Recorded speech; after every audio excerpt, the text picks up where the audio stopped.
السلام عليكم ورحمة الله وبركاته. بسم الله الرحمن الرحيم. نحمده ونصلي ونسلم على رسوله الكريم وعلى آله وصحبه وجنوده وجميع مشائخنا الأزهرية الشالياتية وجميع المؤمنين. الله رب محمد صلى عليه وسلم. ബഹുമാനമുള്ള മുഅ്മിനീങ്ങൾ,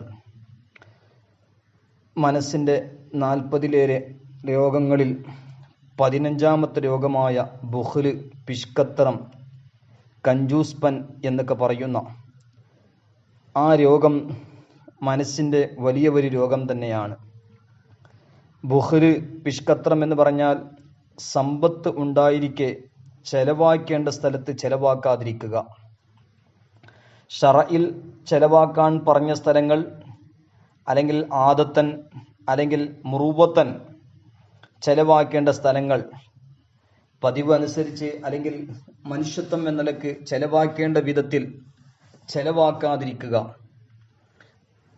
സമ്പത്തുണ്ടായിരിക്കെ ചെലവാക്കേണ്ട സ്ഥലത്ത് ചെലവാക്കാതിരിക്കുക, അതാണ് ബുഖ്ല്.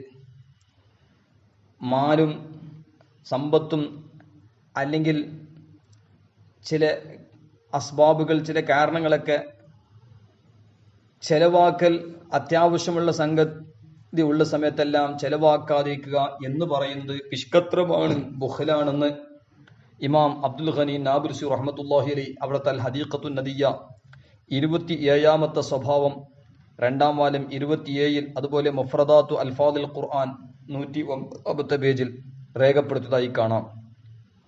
സൂറത്തു ആലു ഇമ്രാൻ 180ാമത്തെ ആയത്തിൽ അല്ലാഹു സുബ്ഹാനഹു വതആല പറഞ്ഞു, വലാ യഹ്സബന്നല്ലദീന യബ്ഖലൂന ബിമാ ആതാഹുമുല്ലാഹു മിൻ ഫദ്ലിഹി ഹുവ ഖൈറൻ ലഹും ബൽ ഹുവ ശർറുൻ ലഹും സയതവഖൂന മാ ബഖിലൂ ബിഹി യൗമൽ ഖിയാമഹ വലില്ലാഹി മീറാസുസ് സമാവാതി വൽ അർദ് വല്ലാഹു ബിമാ തഅമലൂന ഖബീർ.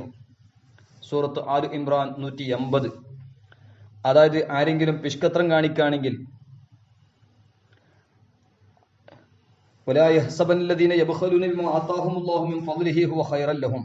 പിഷ്കത്രം കാണിക്കുന്ന ആളുകളെ സംബന്ധിച്ച് നിങ്ങൾ ഒരിക്കലും വിചാരിക്കരുത് അത് അവർക്ക് ഖൈറാണെന്ന് വിചാരിക്കരുത്. അല്ലാഹു സുബ്ഹാനഹു വതആല അവന്റെ ഔദാര്യം കൊണ്ട് നൽകിയതായിരിക്കുന്ന സമ്പത്ത് അത് ചെലവാക്കാതെ ബഖീൽത്തരം, പിഷ്കത്രം കാണിക്കുന്നത് അത് അവർക്ക് ഖൈറാണ് നിങ്ങൾ വിചാരിക്കരുത്, അത് അവർക്ക് ഷർറാണ്. മാത്രമല്ല, അവർ പിഷ്കത്രം കാണിച്ചതിൻ്റെ പേരിൽ ഖിയാമത്ത് നാളിൽ അവരുടെ സമ്പത്തുകൾ മുഴുവനും ഇതാ മാലയാക്കി അവരെ കഴുത്തിലിടപ്പെടുമെന്നും, മാത്രമല്ല അല്ലാഹു സുബ്ഹാനഹു വതആല ആകാശത്തിൻ്റെയും ഭൂമിയുടെയും വാരിസാണെന്നും, അവർ പ്രവർത്തിക്കുന്ന, അതായത് നിങ്ങൾ പ്രവർത്തിക്കുന്ന സകല കാര്യങ്ങളും അല്ലാഹു യഥാർത്ഥമായി അറിയുമെന്നും സൂറത്ത് ആൽ ഇമ്രാൻ 180 പറഞ്ഞു. അതിൻ്റെ തഫ്സീറുകളിലെല്ലാം മഹാന്മാർ ധാരാളം പറഞ്ഞത് കാണാം. പ്രത്യേകിച്ചും ഇതിൻ്റെ തഫ്സീറിൽ മഹാന്മാർ പറയുന്നു, ബുഖ്ലിന്റെ മാന ഒരുപാട് പണ്ഡിതന്മാർ വാജിബ്, അതായത് ഫർള് വീട്ടാതിരിക്കുക എന്നത് ബുഖ്ലാണെന്ന് പറഞ്ഞത് കാണാം. അതുകൊണ്ട് ബുഖ്ല്, പിഷ്കത്രം എന്ന വിഷയത്തിൽ ഒരുപാട് പേടിപ്പിച്ചുകൊണ്ടിട്ടുള്ള ഒരുപാട് വഈദുകൾ, പേടിപ്പിക്കുകൾ, അല്ലാഹു സുബ്ഹാനഹു മുന്നറിയിപ്പുകൾ അല്ലാഹു തആല പരിശുദ്ധ ഖുർആനിലും മറ്റും ധാരാളം പറഞ്ഞിട്ടുണ്ട്. നബി സല്ലല്ലാഹു അലൈഹി വസല്ലം തങ്ങൾ അഹാദീസ് കരീമയിൽ ധാരാളം പഠിപ്പിച്ചിട്ടുണ്ട്. ഏതായാലും ഈ ആയത്തിൽ അല്ലാഹു സുബ്ഹാനഹു തആല ഒരു വഈദാണ്, പേടിപ്പിക്കുക എന്ന, ഈ തെറ്റ് ചെയ്യരുത് എന്ന നിലക്കാണ് അല്ലാഹു സുബ്ഹാനഹു തആല പറഞ്ഞിട്ടുള്ളത്. മാത്രമല്ല, ഇമാം തുർമുദി റളിയല്ലാഹു അൻഹു റിപ്പോർട്ട് ചെയ്ത ഒരു ഹദീസ് ഉണ്ടല്ലോ, ഒരു ഈമാനുള്ള മനുഷ്യനിൽ 2 കാര്യം ഒരുമിച്ച് കൂടുകയില്ല. ഒന്ന് ബുഖ്ല്, മറ്റൊന്ന് സൂഉൽ ഖുലുഖ്, പിഷ്കത്രവും അതുപോലെ മോശമായ സ്വഭാവം ഒരു മുഅ്മിനായ മനുഷ്യനിൽ ഒരുമിച്ച് കൂടുകയില്ല എന്ന് ഇമാം തുർമുദി റളിയല്ലാഹു അൻഹു റിപ്പോർട്ട് ചെയ്ത ഹദീസിൽ കാണാം. മാത്രമല്ല, ഒരുപാട് മുഫസ്സിരീങ്ങൾ പറഞ്ഞു, ഇവിടെ ബുഖ്ല് കൊണ്ട് ഉദ്ദേശം സൂറത്ത് ആൽ ഇമ്രാൻ 180ാമത്തെ ആയത്തിൽ ഇവിടെ ബുഖ്ല് കൊണ്ട് ഉദ്ദേശം സകാത്ത് കൊടുക്കാതിരിക്കലാണ് എന്നും രേഖപ്പെടുത്തിയതായി കാണാം. മാത്രമല്ല, മഹാന്മാരായ മുഫസ്സിരീങ്ങൾ ഇത് വിശദീകരിച്ചുകൊണ്ട് സ്വഹീഹുൽ ബുഖാരിയിൽ പറഞ്ഞ ഒരു ഹദീസ്, അല്ലാഹു സുബ്ഹാനഹു തആല ഒരാൾക്ക് സമ്പത്ത് നൽകി, എന്നിട്ട് സകാത്ത് കൊടുത്തില്ല, എന്നാൽ ആ സമ്പത്തുകൾ പാമ്പിന്റെ രൂപത്തിൽ വന്നിട്ട് അയാൾക്ക് ഒരു മാലയായി അയാളെ പെരടിയിൽ അത് ചുറ്റുമെന്നും, എന്നിട്ട് ഞാൻ നിന്റെ സമ്പത്താണ്, നിന്റെ ഖസാനയാണ്, നിന്റെ ഖസനാവാണ് എന്നൊക്കെ പറഞ്ഞുകൊണ്ട് ഈ പാമ്പ് കുത്തിക്കൊണ്ടേയിരിക്കുന്നു, അയാൾ കടിച്ചുകൊണ്ടേയിരിക്കും എന്ന് ഇമാം ബുഖാരി റളിയല്ലാഹു അൻഹു റിപ്പോർട്ട് ചെയ്ത ഒരു ഹദീസിലും കാണാം. ഏതായാലും ചുരുക്കി പറയുകയാണെങ്കിൽ ബുഖ്ല്, പിഷ്കത്രം, അത് ഹലാക്കത്തിന്റെ ഒരു സബബാണ്. ബഹുമാനപ്പെട്ട മുത്തബിയുസുന്ന അബ്ദുല്ലാഹി ഇബ്നു ഉമർ റളിയല്ലാഹു അൻഹു റിപ്പോർട്ട് ചെയ്ത ഒരു ഹദീസ് നബി സല്ലല്ലാഹു അലൈഹി വസല്ലം തങ്ങൾ പറഞ്ഞു, ഷുഹ് അതായത് അത്യാഗ്രഹം, ആഗ്രഹം, കൊതികൾ, അതിനെ തൊട്ട് നിങ്ങൾ സൂക്ഷിക്കണം. കാരണം നിങ്ങളുടെ മുൻസമുദായം മുഴുവനും അത്യാഗ്രഹം കൊണ്ടും ഷുഹ് കൊണ്ട് ഹിർസ് കൊണ്ടിട്ടാണ് നശിച്ചിട്ടുള്ളത്. അവരെ ഷുഹ്, അവരെ അത്യാഗ്രഹം അവരെ ആദ്യം ബുഖിലേക്ക് പ്രേരിപ്പിച്ചു. അങ്ങനെ അവർ ബുഖിൽ ചെയ്യാൻ നോക്കിയപ്പോഴോ പിന്നെ അവർ ബുഖിലേക്ക് പ്രേരിപ്പിച്ചപ്പോൾ അവർ ബുഖിൽ ചെയ്തു. അവസാനം കുടുംബബന്ധം മുറിക്കാൻ തോന്നിപ്പിച്ചു. അവസാനം കുടുംബബന്ധം മുറിക്കുകയും ചെയ്തു. അങ്ങനെ തെറ്റ് ചെയ്യാൻ കൽപ്പിച്ചു, തെറ്റുകളും ചെയ്തു. അതായത് ഈ അത്യാഗ്രഹം അവരെ എല്ലാ തെറ്റുകളും ചെയ്യുന്നതിലേക്ക് പ്രേരിപ്പിച്ചിട്ടുണ്ട്. അതിന്റെ കാരണം കൊണ്ടാണ് ആ മുൻ സമുദായം നശിച്ചിട്ടുള്ളത് എന്ന്, അതുകൊണ്ട് നിങ്ങൾ സൂക്ഷിക്കണമെന്ന് നബി സല്ലല്ലാഹു അലൈഹി വസല്ലം തങ്ങൾ പഠിപ്പിച്ചത് സുനൻ അബീ ദാവൂദ് കിതാബു സക്കാത്ത് ബാബു ഫിശ്ശുഹ് 285 അതായത് 1698 ഹദീസിൽ ബഹുമാനപ്പെട്ട അബൂ ദാവൂദ് റളിയല്ലാഹു അൻഹു റിപ്പോർട്ട് ചെയ്തത് കാണാം. ഏതായാലും ബുഖ്ല്, പിഷ്കത്രം വളരെ മോശപ്പെട്ട സംഗതിയാണ്, ഒരു മദ്മൂമായ ഫിഅലാണ്. മാത്രമല്ല ബുഖ്ല് എന്ന് പറഞ്ഞത് പല സമയത്തും ഒരുപാട് ദോഷങ്ങൾക്ക് കാരണമുണ്ടാക്കുന്നു. പിഷ്കത്രം ഉണ്ടായിക്കഴിഞ്ഞാൽ പിന്നെ അത് ഒരുപാട് ദോഷങ്ങൾക്ക് കാരണമാകും. അതുകൊണ്ട് മുസ്ലിമീങ്ങളായ നമ്മൾ ആ ബുഖ്ല്, പിഷ്കത്രെ തൊട്ട് എപ്പോഴും രക്ഷപ്പെടേണ്ടതുണ്ട്. നമുക്ക് നിർബന്ധമായും അതിനെ തൊട്ട് രക്ഷപ്പെടേണ്ടതുണ്ട് എന്ന് ഈ സന്ദർഭത്തിൽ പ്രത്യേകിച്ചും ഓർമ്മപ്പെടുത്തുകയാണ്. ബഹുമാനപ്പെട്ട ജമാലുദ്ദീൻ ഇബ്നു ജൗസി റഹ്മത്തുള്ളാഹി അലൈഹി അവിടുത്തെ ഉയൂനുൽ ഹികായാത്ത് 2-ാം വാല്യം 221 ഒരു ചരിത്രം പറഞ്ഞത് ഈ സമയത്ത് പ്രത്യേകിച്ചും ഓർക്കുകയാണ്.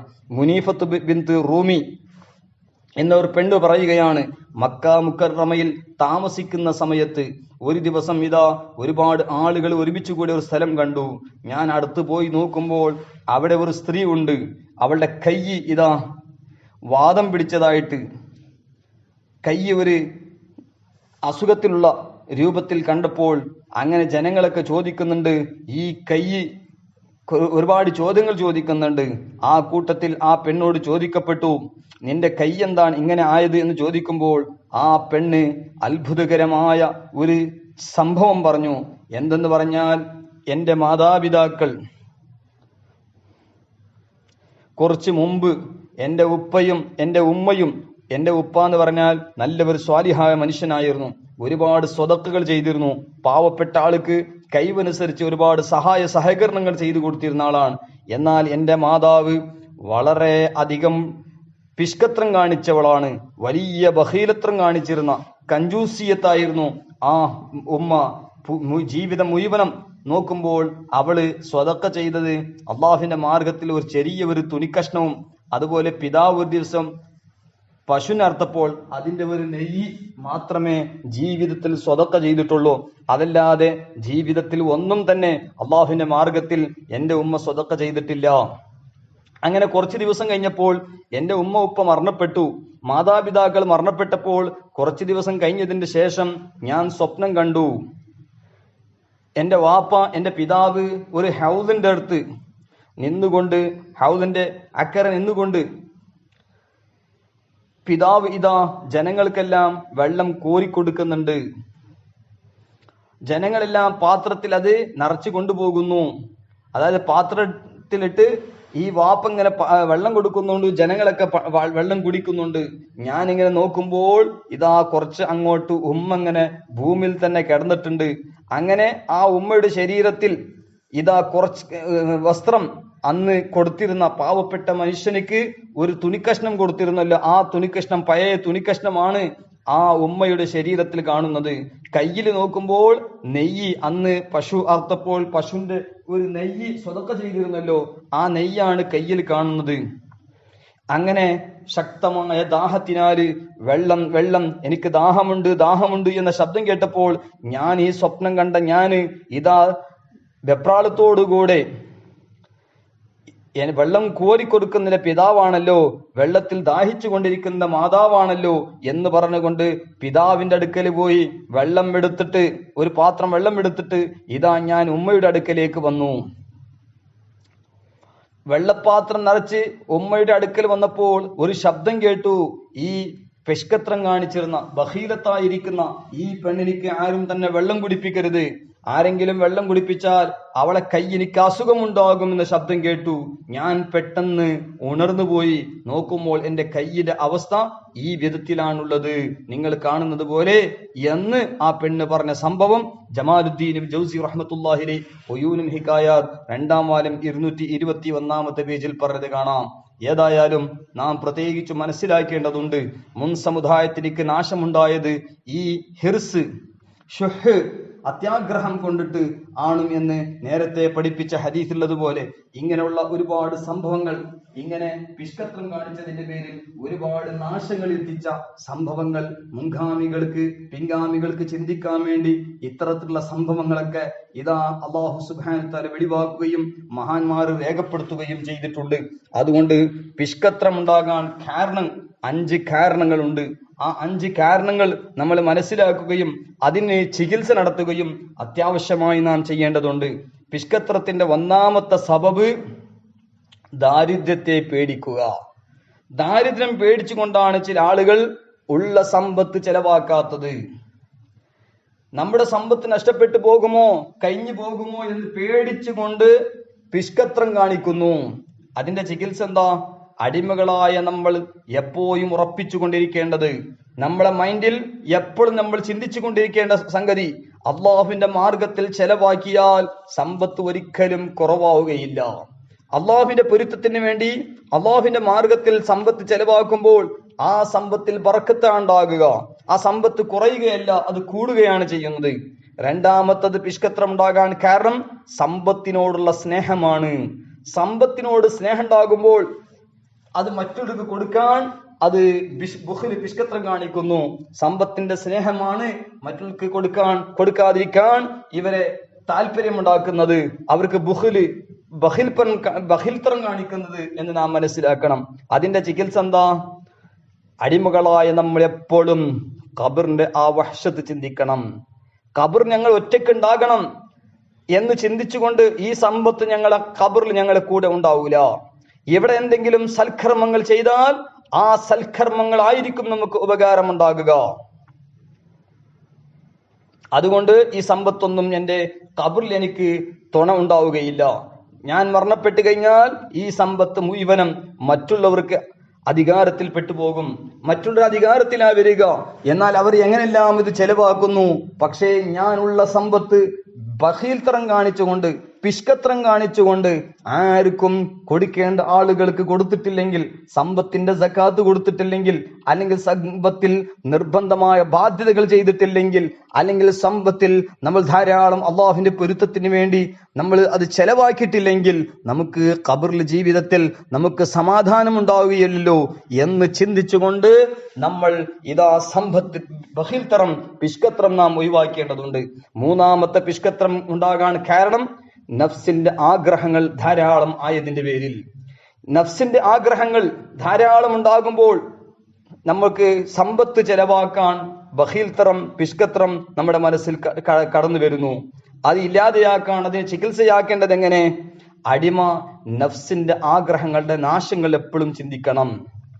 ഏതൊരു നമ്മുടെ നഫ്സ് ആഗ്രഹിക്കുന്ന പോലെ കാര്യങ്ങൾ ചെയ്താൽ അതിന്റെ അന്തിമം എത്രമാത്രം മോശമായിരിക്കുമെന്ന് നമ്മുടെ മുൻഗാമികളായ മഹാന്മാർ എഴുതിയ ഗ്രന്ഥങ്ങളിൽ നിന്നും, അല്ലെങ്കിൽ മഹാന്മാരായ സുന്നത്ത് ജമാഅത്തിന്റെ പണ്ഡിതന്മാരിൽ നിന്ന് കേട്ടുകൊണ്ട് പഠിച്ചുകൊണ്ട് നമ്മൾ മനസ്സിലാക്കണം. നഫ്സിന്റെ ആഗ്രഹങ്ങൾ നമ്മൾ നിറവേറ്റുമ്പോൾ അവസാനം എത്രമാത്രം മോശമായിരിക്കും. നമ്മുടെ മറ്റു ദിറാസകളിലും ഓരോ ദോഷങ്ങളുടെയും ചികിത്സ പറയുമ്പോൾ ആ ചികിത്സയിലെല്ലാം നമ്മൾ ചിന്തിക്കുകയും, അതുപോലെ മഹാന്മാരുടെ ഗ്രന്ഥങ്ങളിൽ നിന്ന് ദോഷങ്ങൾ രക്ഷപ്പെടാനുള്ള എന്തെല്ലാം കാരണങ്ങൾ പറഞ്ഞിട്ടുണ്ട്. പ്രത്യേകിച്ചും ഇമാം ഗസാലി റഹ്മത്തുള്ളാഹി അലൈഹി പോലത്തെ മഹാരഥന്മാർ ഇഹ്യാ ഉലൂമുദ്ദീനിലൊക്കെ പറഞ്ഞതുപോലെ അങ്ങനെ നഫ്സിന്റെ ആഗ്രഹങ്ങൾക്കുള്ള ആ നഷ്ടങ്ങളും അതിന്റെ നാശങ്ങളും നമ്മളെപ്പോഴും പഠിക്കുകയും മനസ്സിലാക്കുകയും ചെയ്യുമ്പോൾ ബഖീൽത്തരം നമ്മളിൽ നിന്ന് ഇല്ലാതെയായി പോകും. അതുപോലെ 4-ാമത്തത് പിഷ്കത്രം വരാൻ കാരണം എന്താ? നമ്മുടെ മക്കളുടെ ശേഷം എന്തായി പോകും എന്നവർ ചിന്തയാണ്. നമ്മുടെ മക്കളുടെ ശേഷം അവരെ മുസ്തഖ്ബിലിൽ ആവശ്യം വരും, അവർ ആഗ്രഹം എന്ന് ചിന്തിക്കുന്ന അതേ സ്ഥാനം മക്കളുടെ ഹക്കുകൾ നമുക്ക് നിർബന്ധമുണ്ട്. നഫഖത്തുൽ വാജിബ എന്ന നിലക്ക് അതേ സ്ഥാനത്ത് അള്ളാഹു നമുക്ക് സമ്പത്ത് തന്നിട്ട് പോലും, ധാരാളം സമ്പത്ത് തന്നിട്ട് പോലും നമ്മൾ ചെലവാക്കേണ്ട സ്ഥലത്ത് ചെലവാക്കാതെ പിഷ്കത്രം കാണിക്കുന്നത്, നിർബന്ധമായ ബാധ്യതകൾ നിറവേറ്റാത്തത്, മക്കളുടെ കാര്യം ചിന്തിച്ചിട്ടാണെങ്കിൽ അത് ഇല്ലാതെയാക്കാൻ ചികിത്സ എന്താന്ന് പറഞ്ഞാൽ റബ്ബിന്റെ മേൽ തവക്കുലാക്കണം. നമ്മൾ ഉറപ്പിക്കണം, റബ്ബ് സുബ്ഹാനഹു തആല എന്റെ കാര്യം ഏറ്റെടുത്തില്ലേ, അതുപോലെ റബ്ബ് സുബ്ഹാനഹു തആല എന്റെ മക്കളുടെ കാര്യം ഏറ്റെടുക്കുന്നവനാണ്, അവൻ എല്ലാത്തിനും ഖാദിറാണ് എന്ന് ചിന്തിച്ചുകൊണ്ട് നിർബന്ധമായ ബാധ്യതകളും സക്കാത്തുകളും അതുപോലെ നമ്മൾ ചെലവാക്കേണ്ട സ്ഥലത്ത് അള്ളാഹുവിന്റെ പൊരുത്തത്തിന് വേണ്ടി ചെലവാക്കി ബഖീൽത്തരം നമ്മൾ ഇല്ലാതെയാക്കണം. അതുപോലെ പിഷ്കത്രം ഉണ്ടാകാൻ അഞ്ചാമത്തെ കാരണം ആഖിറത്തിന്റെ കാര്യത്തിൽ ഗഫലത്തായതിന്റെ പേരിലാണ്, ആഖിറത്തിന്റെ കാര്യം അശ്രദ്ധയായതിന്റെ പേരിലാണ്. അതിന് ചികിത്സ നടത്തേണ്ടത് എങ്ങനെ? അടിമകളായ നമ്മൾ എപ്പോഴും ചിന്തിച്ചു കൊണ്ടിരിക്കണം, മരണത്തിന്റെ ശേഷം ഈ സമ്പത്തും ഈ അധികാരവും ഈ മാലും ഇതെല്ലാം എനിക്ക് ഉപകാരം വേണമെങ്കിൽ അള്ളാഹുവിന്റെ മാർഗത്തിൽ ചെലവാക്കിയാൽ എനിക്ക് മരണത്തിന്റെ ശേഷം അത് ഉപകാരം ഉണ്ടാകും. അതുകൊണ്ട് ഈ ഫാനിയായ മാല്, ഈ നശിച്ചു പോകുന്ന സമ്പത്ത്, അതുകൊണ്ട് ഉപകാരമെടുക്കണമെങ്കിൽ ഞാൻ സൽക്കർമ്മങ്ങളിൽ അത് ചെലവാക്കണം. അതാണ് ബുദ്ധി, അതാണ് യഥാർത്ഥ ബുദ്ധി എന്ന് ചിന്തിക്കണം എന്നും, അങ്ങനെ അള്ളാഹുവിന്റെ മാർഗത്തിൽ നമ്മൾ സമ്പത്ത് ചെലവാക്കണം. അള്ളാഹുവിന്റെ ദീനിന്റെ വിഷയത്തിൽ, ദീനീ ഗ്രന്ഥങ്ങളുടെ വിഷയത്തിൽ, അതുപോലെ ദീനീ ഖിദ്മത്തുകൾ ആവശ്യത്തിന്, അതുപോലെ പാവപ്പെട്ടവരുടെ കാര്യത്തിൽ എല്ലാം നമ്മൾ അള്ളാഹുവിന്റെ പൊരുത്തത്തിന് വേണ്ടി ചെലവാക്കേണ്ട സ്ഥലത്ത് ചെലവാക്കി ബഖീൽത്തരം ഇല്ലാതെയാക്കാൻ നമ്മൾ പരിശ്രമിക്കേണ്ടതുണ്ട്. അള്ളാഹു എന്ന് വിശദമായി ഇമാം ഗസാലി റഹ്മത്തുള്ളാഹി അലൈഹി ഇഹ്യാ ഉലൂമുദ്ദീൻ 3-ാം വാല്യം 784, 787 അങ്ങനെ ഒരുപാട് പേജുകളിൽ മഹാനായ ഇമാം ഗസാലി റഹ്മത്തുള്ളാഹി അലൈഹി പോലത്തെ മഹാന്മാർ രേഖപ്പെടുത്തിയിട്ടുണ്ട്.